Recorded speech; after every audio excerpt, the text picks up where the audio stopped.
ડટેટું એટલે ઈ શું કહેવાય? બટાકું યાર.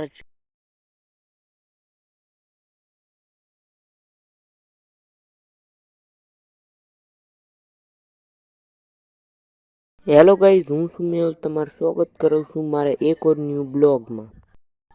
આ ગાઈઝ તમે મારું પડવું જોઈ શકો છો. આપણે આમાં તાજે ફરવા જવાના હતા, જોઈ શકો છો તમે આમાં. બન્યા રહેજો મારા બ્લોગમાં. આજે આપણે પડામાં હેલો ગાઈઝ, જઈએ આપણે હેઠ.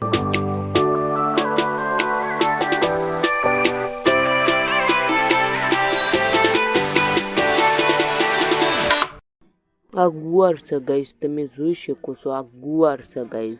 આને હરગવો સમજવાની ગલતી ન કરતા. આ ગુવાર છે, તમે જોઈ શકો છો. આ એનું ફૂલડું હતન છે. આ ગુવાર છે, હું તમને હમણાં દેખાડવા જોઈ શકો. આ ગુવારનું ફૂલડું છે. ગુવારનું ફૂલડું છે. ગુવાર બહુ ઊંચો ગુવાર થાય, જોઈ શકો છો તમે ગાઈઝ. એનો ફૂલડા આ છે, જો લાકડા શીંગું ટીંગાય તે જો ગુવારની બહુ ઊંચી ઊંચી શીંગું છે આ ગુવારની, તમે જોઈ શકો છો. આ હું તમને દેખાડવા તોડીના કેટલી લાંબી શીંગ છે આ ગુવારની. હું તમને તોડીને દેખાડું છું, તમે જોઈ શકો છો. ચીવડી ગુવારની લાંબી શીંગ છે ગાઈઝ, તમે જોઈ શકો છો ગાઈઝ.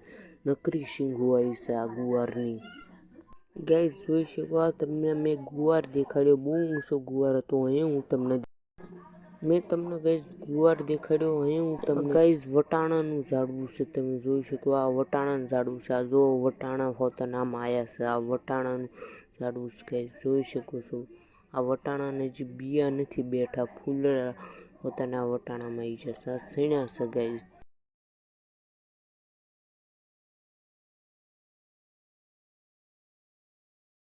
ગાઈઝ ડડેડું બ્લોગમાં થોડી કોમેડી તો કરવી પડે ને. બ્લોગમાં કોમેડી નો તું અહીંથી વિયો તો હું આગળ થોડુંક પબ્લિકને દેખાડવા બ્લોગ બનાવતા. Bye bye.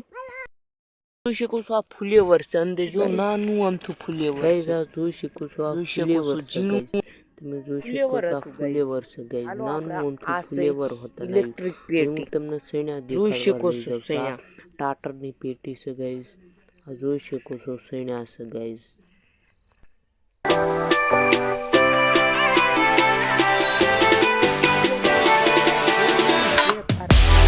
હાલો ગાઈઝ, હું તમારો બ્લોગ એન્ડ કરું. જય હિન્દ, જય ભારત.